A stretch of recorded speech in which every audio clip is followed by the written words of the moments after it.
अब हम बात करने वाले हैं डिटेल में स्पर्मेटोजेनेसिस को, समझते हैं क्या होता है in the case of spermatogenesis. मैंने बताया कि जो जर्माइनल एपिथेलियल सेल्स होती हैं, इसमें से होता क्या है, कोई एक सेल, मान लेते हैं ये वाली सेल बाहर निकाल लें, तो ये जो सेल है ये डिप्लॉयड केस की होती है। इस डिप्लॉयड का माइटोसिस होता है। माइटोसिस होने पे ये 1 से 2 हो जाती है और अभी भी ये क्या है, डिप्लॉयड है। फिर इसका माइटोसिस होता है,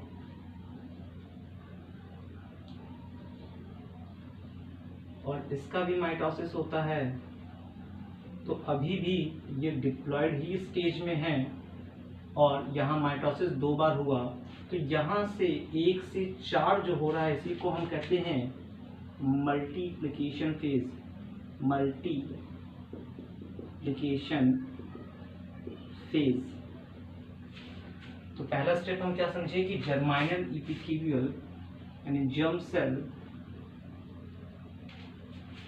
जो कि डिप्लॉयड होती है उसका माइटोसिस होता है 2 से फिर क्या होता है 4, इसको हम कहते हैं मल्टीप्लिकेशन फेज। अब आगे क्या होने वाला है, इसमें से 2 को हम कहते हैं टाइप ए स्पर्मेटोगोनिया,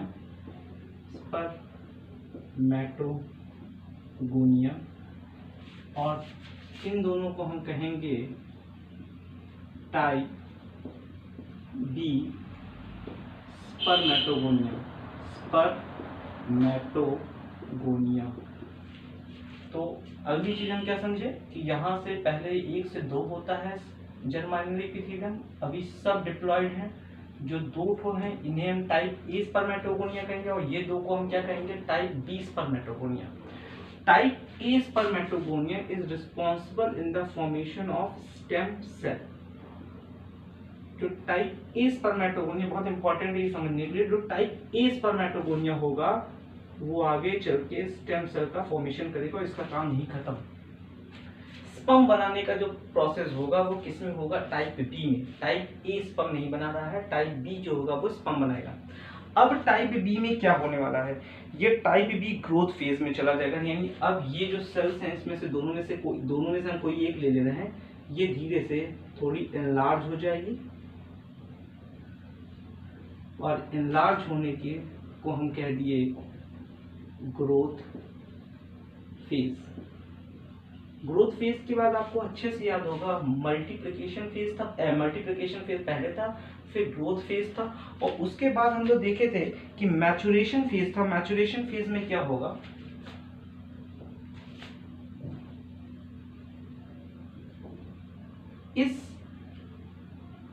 इसका एक नाम होता है, इस नाम को हम लोग कहते हैं प्राइमरी स्पर्मेटोसाइट।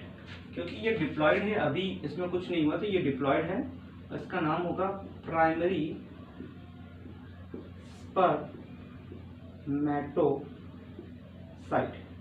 ये है प्राइमरी स्पर्मेटोसाइट। ये प्राइमरी स्पर्मेटोसाइट का मियोसिस फर्स्ट होगा, मियोसिस फर्स्ट। तो मियोसिस फर्स्ट होने पे ये 2 हो जाएगा, पर अब ये क्योंकि मियोसिस है 2n से, तो ये क्या हो जाएगा, n हो जाएगा, तो ये आधा हो गया।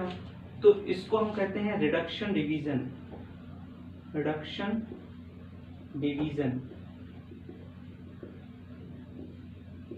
और फिर इसमें मियोसिस 2 होगा, यानी ये फिर 2 में डिवाइड होगा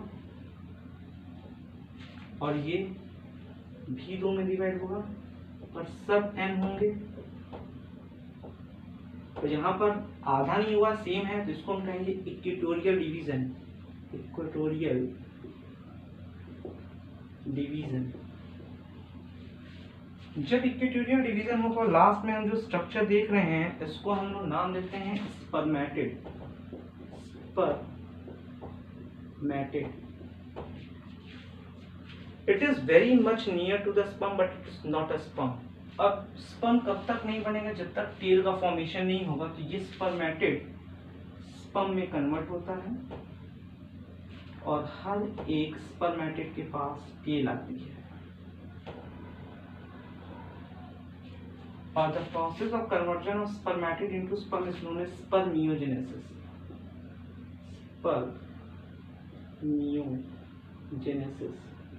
इस स्पर्मियोजेनेसिस को हमको अभी आगे चल के और डिटेल में पढ़ना है कि ये यहाँ से यहाँ तक का कन्वर्जन एकाएक हुआ कैसे, पर ये चीज़ हमको जानना जरूरी है और इसको एक बार और समझ लेते हैं अगर कोई चीज़ में दिक्कत आ रही है।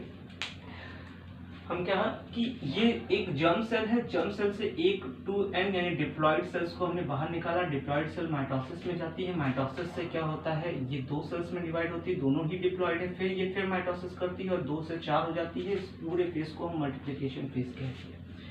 लेफ्ट हैंड साइड पे जो है उसको हम टाइप 1 स्पर्मेटोगोनिया कह दिए और राइट हैंड साइड पे जो दोनों है उसको हम टाइप बी स्पर्मेटोगोनिया कह दिए। जो लेफ्ट हैंड साइड पे हमारा टाइप ए वाला, ऐसा कुछ है नहीं कि लेफ्ट हैंड राइट हैंड, पर अगर टाइप ए वाला स्पर्मेटोगोनिया होगा तो वो हमेशा स्टेम सेल का फॉर्मेशन करेगा, ना कि स्पर्म का फॉर्मेशन करेगा। और जो सेकंड साइड में है वो टाइप बी वाला स्पर्मेटोगोनिया जो होगा उसका ग्रोथ फेज में वो जाएगा। जैसे ही वो ग्रोथ फेज में जाएगा वो प्राइमरी स्पर्मेटोसाइट को बनाएगा। ये प्राइमरी स्पर्मेटोसाइट अगेन क्या हो गई, डिप्लॉइड हो गई। इसका मियोसिस 1 होगा तो ये 2n से n हो जाएगा और फिर इसका फिर मियोसिस 2 होगा, मियोसिस 2 होगा तो ये 2n से फिर ये यहाँ पर 4n निकल जाएंगे। अब ये यहाँ से 2n से आधा हो गया तो रिडक्शन डिवीजन और ये सेम है तो इक्विटोरियल डिवीजन। ये जो लास्ट में बन रहा है इसको हम स्पर्मेटिड कहते हैं और स्पर्मेटिड जो होता है स्पर्मियोजेनेसिस के प्रोसेस पे कन्वर्ट हो जाता है स्पर्म में। Thank you.